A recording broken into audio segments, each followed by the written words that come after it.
Welcome to American Issues Take One. I'm Tim Apicella, your host, and today's title is Feds Out of Our Lives, More State Government, Please. The Republicans for decades have decried that they are the party of less government, get the government out of our lives, government takes away our personal freedoms. Then one day something happened.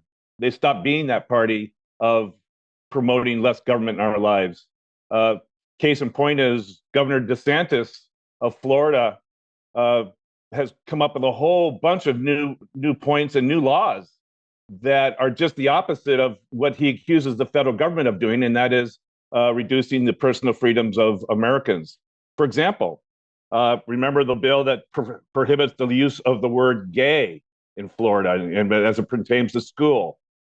He prohibits the certain books now in public libraries and or in school libraries.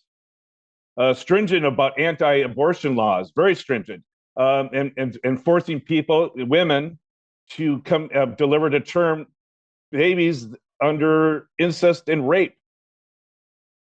Taking over the municipal authority of the Disney Corporation because they dare oppose him on his Don't Say Gay bill. Passing voter restrictions, impacting all voters, not just Democrats. And certainly the shenanigans of transporting people who are asylum seekers to this country and shipping them to God knows where, Martha's Vineyard or wherever, just to get them and make a point that he's tough on immigration. So here we have an individual that is, in my words, hypocritical.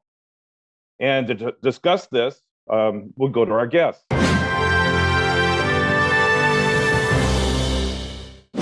With me is my co-host, Jay Fidell, our special esteemed guest, Chuck Crumpton, and as always, our contributor, Cynthia Lee Sinclair. Good morning, everyone. Morning. Thank you for attending. And Jay, to you, what do you think about the hypocrisy of Governor DeSantis and Governor Abbott and several southern states or Midwestern states that decry, get the federal government out of our lives, and then they pass these kind of measures or they support these sort of bills that are cropping up all over the nation? Well, it's an outrage. It's an upside down federalism. When, all our lives we've been looking to the federal government to protect our rights, civil rights, personal rights. And now we find the federal government isn't doing that and handing it off to the states where we have legislators and governors who are taking away our rights. What kind of strange upside down, Alice in Wonderland is that? But you know what? I actually think it's going to backfire. I think when somebody like Nikki Haley gets in there, she's conservative, but she's not crazy. And the obvious argument to make is, look what these guys are doing. DeSantis is running for president. Look what he will do to your rights. Look what he has done in Florida. I think they're exposing themselves by doing this. And in the next election, it's going to shake it all out. I'm going to jump to a question here that I was going to ask a little bit later in the show. Didn't the GOP learn anything from the midterm elections, specifically the lesson of extremism, extreme candidates, and extreme positions? What's your answer to that, Jay? Did they learn anything, or are they just going to ignore it like they did when Mitt Romney lost and he did an autopsy of the loss of that election? They didn't learn anything. They're still operating on some sort of momentum, and I think they're going to get shook up here in the next year or two, and they will find out the hard way.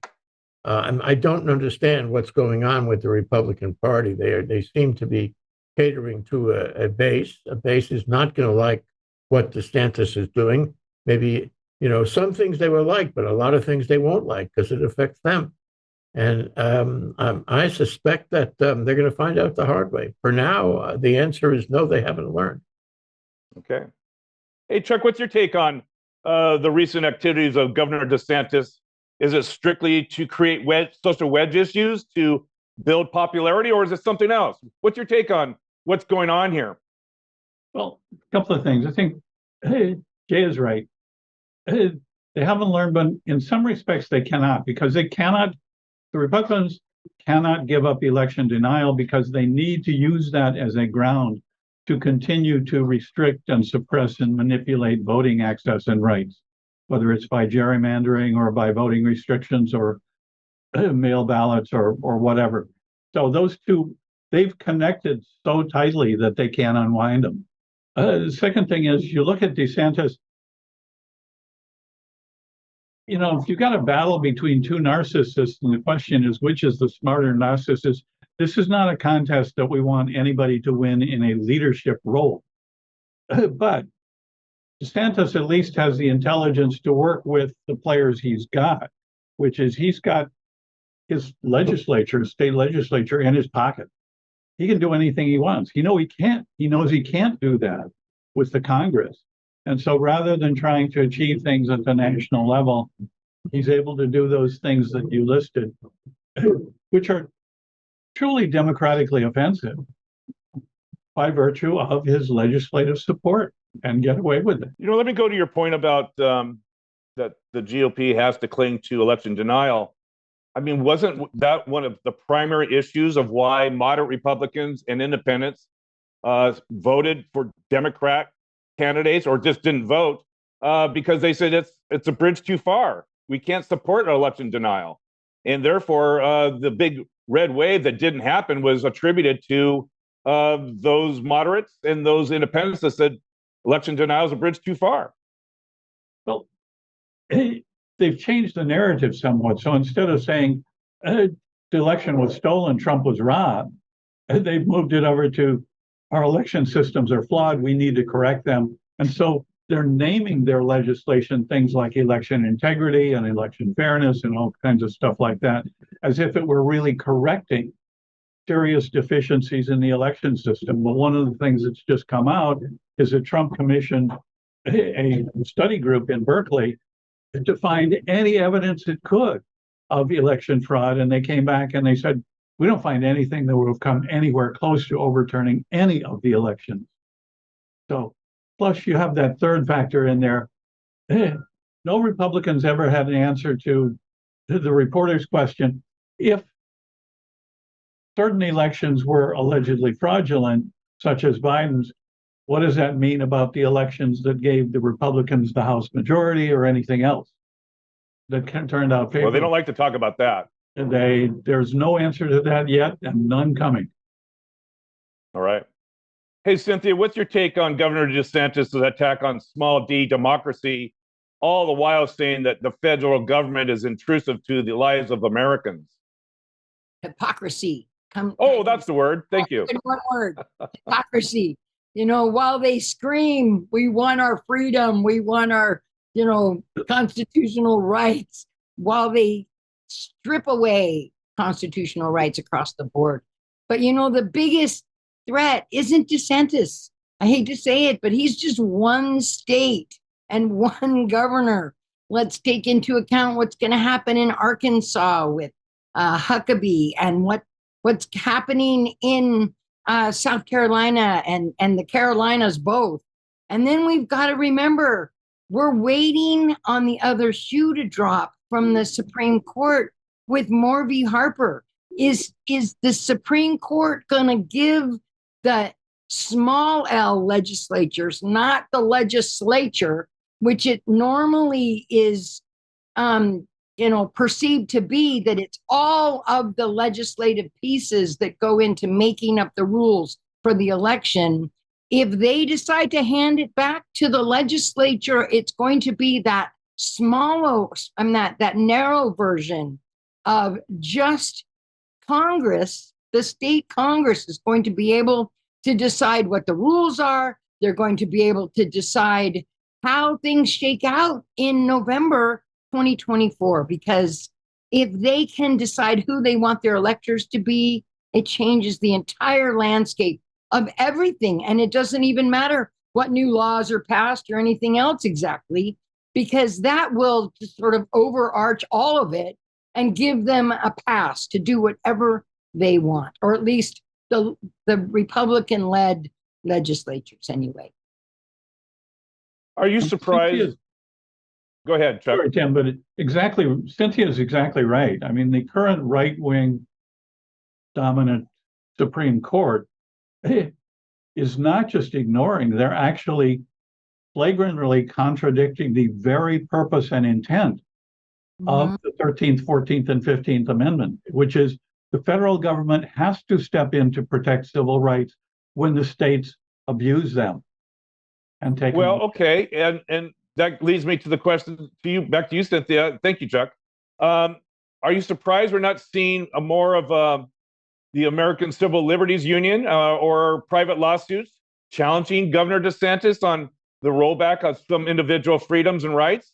Certainly, you know, of the 5 or 6 that I mentioned, I mean, a number of them I would think would be ripe for a challenge in court. What do you think, Cynthia? Well, they are challenging them. I was just reading an article from the ACLU this morning, as a matter of fact, talking about that very thing. Because I was wondering the same thing as I was, getting ready for today. I'm thinking, well, where are they? Where's the NAACP? Where's the ACLU? Where are they? They are filing these suits to come back, but we're not hearing about a lot of it. And then, so I get back to my old media cry, my carrying cry, the media. Why aren't they talking about it? Why aren't they getting the same kind of press time that the balloon is getting? It seems to me that our democracy is at a lot bigger threat from these things that are happening from within than they are from a balloon or 4 unidentified objects in the sky. Granted, it's important, but to hear it nonstop, back to back at every single newscast, I think is ridiculous. When we're not hearing really anything about ACLU, they are filing suits. Okay. They're just not hearing about it. Yeah, you're right. We're not. That's why I asked the question. Hey, Jay, is Governor DeSantis carrying on the Trump flag without Trump? That Trumpism is still alive? Or is it just he's carving up certain wedge issues that benefit him and his run for 2024? What do you think it is? Both? Or none of the above? Well, I think he's tapping into his own base. But if he thinks that what he's doing in Florida is going to be nationally popular, I think he's going to find out, as I said, the hard way. It's short-sighted. He's very effective, and he's got Florida under his thumb. And the ACLU, must be concerned that they got to go to court, right? That's where they are. That's what the ACLU does. And if the courts are not sympathetic to these cases involving, civil rights, the ACLU is not going to get as far as it used to get. And I think that's all around the country. I think the courts are not particularly sympathetic to these cases. We have an upside down federalism. But let me just offer a couple of things that have happened. We had a Rachel Maddow appeared on her show this week, and she talked about canaries in the coal mine, in various red flags going up in autocratic countries around the world. Now, she talked a lot about Hungary, but there's others too. And what Viktor Orban is doing in Hungary is really instructive here. He's attacking the courts. He's reorganizing the courts. He's reorganizing the government. And Israel, Netanyahu, who is kind of an autocrat, sad to say, is doing the same thing. He's reorganizing the courts. He's making new constitutional moves there. Making himself more powerful. Autocrats tend to make themselves more powerful. And I think we stand on the threshold of that.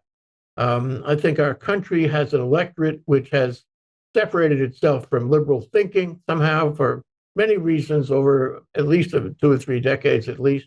And they're not informed. They don't have the sensibilities that, we in this generation, I'm using that term broadly for us, because I know that Cynthia is much younger than the 3 of us. But, suffice to say, we have an electorate that has allowed this to happen. These crazy, strange reversals in so many states under DeSantis and Abbott and so many others.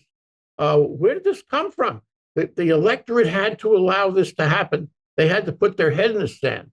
One of the most surprising and troubling things I've seen recently is a poll was taken on whether the American electorate, I guess the sample was all over the country, was still supporting aid to Ukraine. And the answer is it's been a dramatic reduction in public opinion about supporting aid to Ukraine. What does this mean? Don't they recognize how important this is? No, I think we're going to see a precipitous drop in aid to Ukraine when the Republicans, solidify their position in the House, which they're doing. So what I'm saying is the electorate has sent these people to Washington. They've sent George Santos to Washington and others, so many others. And these people are wrecking us on the federal side and also on the state side. Rachel Maddow also talked about various cases all around the country where the freedom of the press was being undermined. And there are people who would like to see the New York Times case reversed, which allows them an exemption, a high bar. Plaintiffs would have a high bar if they are public figures, and there's an attack going on that.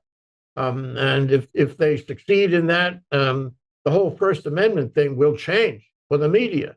The media is under attack. And if we lose the media, as Cynthia said, and I agree, the media is focusing on the wrong things these days. They're not really educating us. The schools are not educating those people who don't understand which way is up, especially in the red states. And if the media fails here, the media is somehow suppressed. And Republicans would like to see that. Autocrats would like to see that, are trying to do that.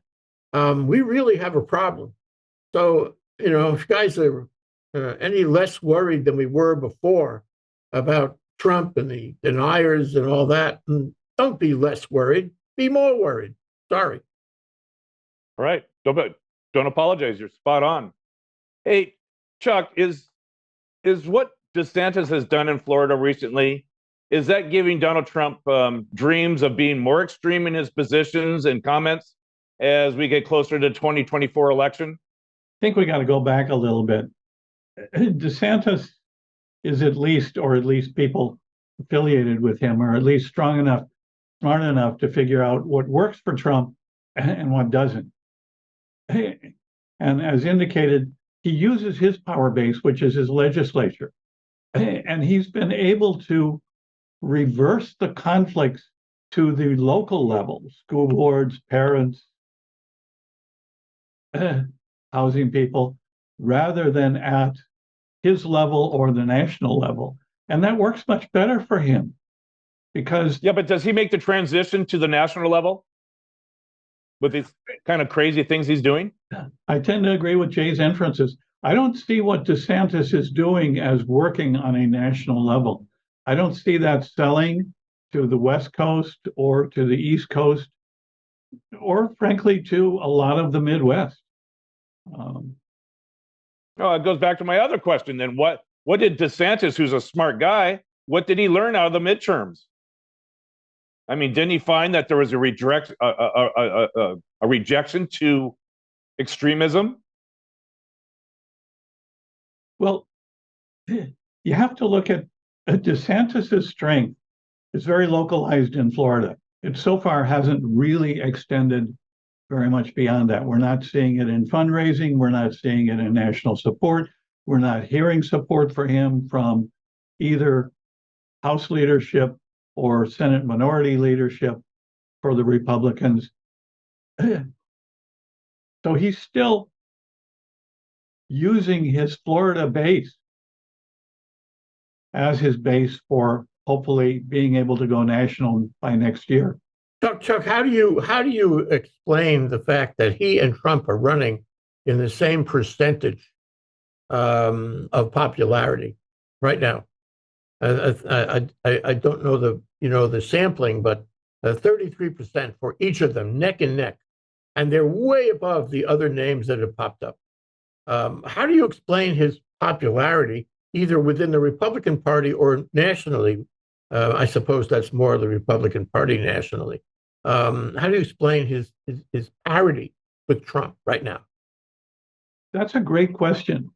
DeSantis has gained popularity by demonstrating to people that what he does works and gets support and is effective within his jurisdiction.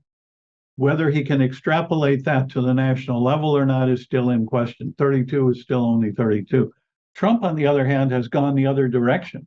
A number of his key platforms, the stolen election, things like that, have not done well in the midterms. So it may be that DeSantis has come up by demonstrating his ability to perform within his bailiwick, and Trump has gone down by his inability to perform within the national context. Mm. That's just a Okay, thought. thank you. Yeah. Hey, Cynthia, let's stay on the same theme here that Chuck was discussing. That is, okay, so DeSantis is very successful and popular in Florida. Will that translate to national popularity? One doesn't know yet. But what do the Democrats do to defend against it? Because it seems to be working quite well in Florida. So how do the Democrats prevent that from catching fire in other states? I think it is catching fire. I think we sort of have evidence of that already on his own. He's established this thing for parents, the fear factor of, oh, your children are being indoctrinated. Look at these awful books. It is said that book banning is the most widespread form of censorship in the United States. And of course, it's children's literature that is the main focus of the attack. But he's also banned these same books from the public library. Right. When people started coming out saying, well, we'll just go get them at the library and bring them home. Right. And, it's like, well, then he did ban them in the libraries too. So it's like he's expanding out his circle of, that he's affecting. And so we've got a number of states, 27 states have put into effect book banning things forward. And so they've been banning books in all of these different states. And that's just where it starts. Then we've got abortion. Don't forget abortion, right? Well, all these other states that have already got abortion laws on the books, Florida doesn't. It's banned after 15 weeks, but it's not a complete ban. But the element of no exceptions for rape or incest shows the craven nature of what these guys are doing. It's not about life, right? Because they don't care if the life of the mother dies. That's not a thing either. No exception for that either. They just want to save that baby. And is that so they can start this whole, let's indoctrinate these kids when they're young. And one of the things that we're seeing sort of a rash of in some of the other states, the southern states, and some of the southern East Coast states, Georgia and Virginia, and some of these places, where they are starting to have different schools for kids. They don't go to public school. They're not going to private school. They're going, well, it's a form of private school. And they're just now cropping up. And they're going to be teaching these kids. Basically, they're the ones that are going to be indoctrinating these kids into the, white power, white supremacy, all these other things. You don't have to feel bad about racism, all these things that the far right is standing on so strongly.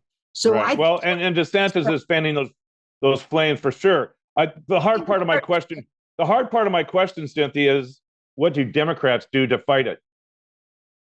Well, for one thing, the media has to start calling it out. It's happening under the wire and under the radar. And I think it's because they don't want to have to face it. There's so much division already. They don't want to cause more division. I don't know exactly what it is. Is it that we've got right-wing media moguls taking over some of our networks, like what we've seen happen to CNN? All these sort of things that are happening. And we need to get the word out, and media is going to play a huge part in that. And Democrats need to start crying from the rooftop exactly where we're headed with this before we end up there. Because if they start crying after we're already there, they're not going to have much voice. But if they start now, there might be a chance. Well, did you smile a little bit when AT&T via DirecTV basically has bumped Newsmax off?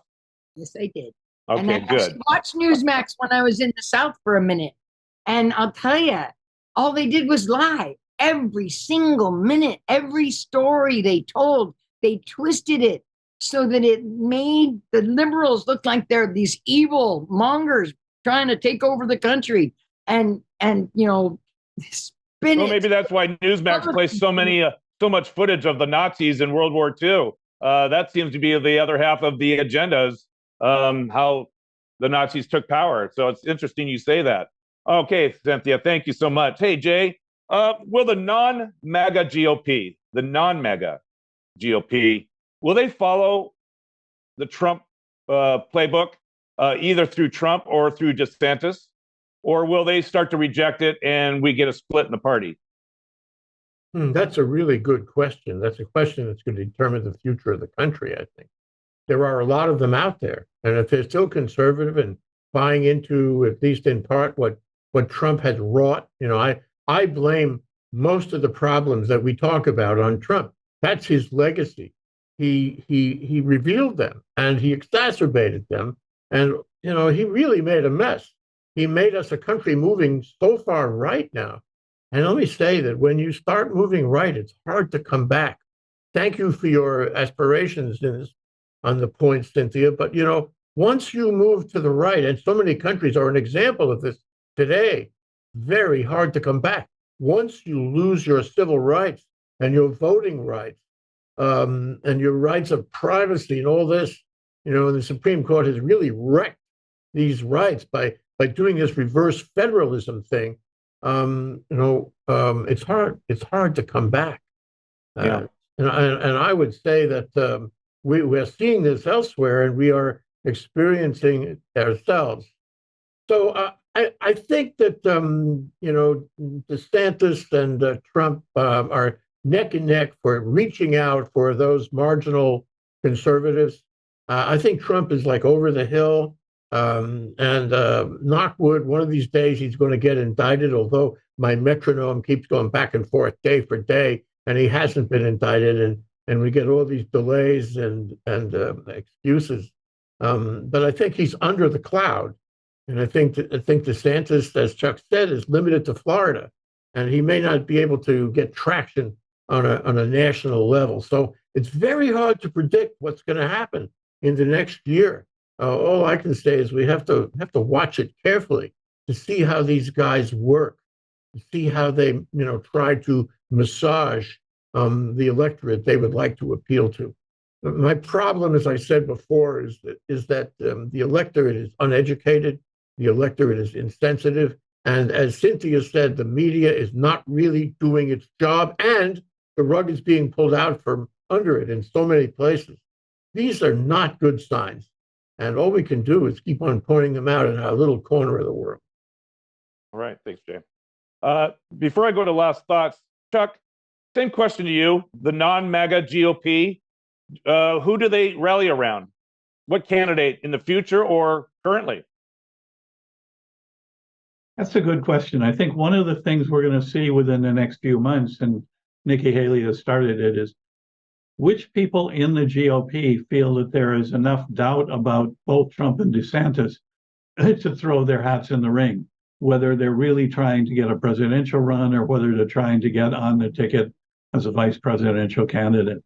So how that develops out is going to tell us a lot, just as the struggle for House leadership told us a lot about whether they were going to be able to accomplish anything, even if they could get the votes to elect a House leader. They have one, they passed nothing of any effectiveness so far. But they're just starting up their investigations, Chuck, which are absolutely totally useless. We knew that stuff was coming, but if there's anything the American people are getting tired of, it's investigations, politicized investigations. Yeah. All right. Chuck, since I have you, your last thoughts for the show? I think one of the things that we really want to look at for 2024 is where do the young voters go? And that includes, but is not limited to, the approximately college age and recent graduate voters, because there are a lot of battles over academic freedom, over freedom of expression that are being fought in those contexts. And where those voters go could wind up making a big difference in 2024. It's a great point. The majority of viewers for the State of the Union speech by President Biden were plus 55. So you're right. Where is the 30 or less crowd, and how do they move? Thank you. Great points, Chuck. Cynthia, your last thoughts, please.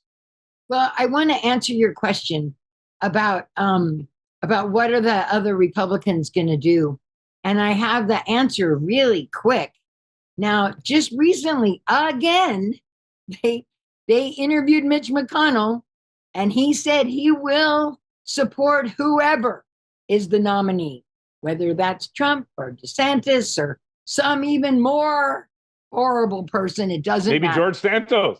Maybe George Santos. He, after all, was president once before, so hey. But all I know is I think that sort of says everything. Since Mitch McConnell still sort of reigns as all powerful in the Republican Party, that even the mainstream, not crazy Republicans are going to follow him. And if he says we're going to vote for whoever the nominee is, we're going to support whoever the nominee is, then there you have it. If it's Trump again, who they're going to support. So, Right. that is a very sad, sorry state of affairs, because our good Republicans, and I've been asking this question for a long time, where are they? What are they thinking about? And how is it that they continue to support a man who's been accused of rape, who on it by his own admission admits to assaulting women, has stolen documents, lied, and obstructed justice across the board in a million ways, and has been shown almost irrefutably to have been in league with Russia in the 2016 election. Yeah. Well, you forgot overthrowing our 2020 election. Don't forget that Don't one. forget about that. Don't forget about right. that. Was going to be my last one. Oh, okay. Thank you, Cynthia. I appreciate. Jay, you get the final word and your last thoughts, please. Yeah, I want to dwell on your question about the young people. I see there are two factors working for the young people. One factor is something that works for all of us, except us. We get tired of hearing this stuff. We get, I can see people out there, say, my God, they're talking about the balloon for 2 weeks. I'm not really finding out what's going on. I'm really sick and tired of the chaos in our country. I'm gonna zone out. I don't want to hear it anymore. I think a lot of people react that way, and they don't see it as affecting them. Okay, and the other group, of course, are the ones who follow it and are more concerned, like we are. However, that also reflects in the young people. You have some very smart. I mean, we all know young people. I am always astounded talking to some of them. They're so bright. They're so smart. They're more than you think they are. They're fantastic, and they understand. They understand, what they've been educated to do. They understand issues and so forth. And it's not like they've lost their mojo. They're out there by the millions, but they're divided. They're divided between, focusing on their careers and making money and making family and doing, the momentum thing that we all grew up thinking we were going to be able to do in this country. And then even the smart ones are saying, I'm tired of this political stuff. I'd rather write code. I'd rather write code than talk about politics. I don't care anymore. And so I think we have a divided nation, not only in the older generations, but in the younger generation. And I really hope that they realize at some point, hopefully with the benefit of the press, such as it is, that this will affect them. And they won't be able to write code and make money and have families and buy a house and a car if the country falls apart. So they've got to come together, and they are our best hope. Wonderful, wonderful way to end the show. Thank you, Jay. I would like to thank our special esteemed guest, Chuck Crumpton, our contributor, Cynthia Lee Sinclair, and my co-host, Jay Fidell. Won't you join us next week for American Issues Take One? I'm Tim Apicella, your host, and we'll see you then. Aloha.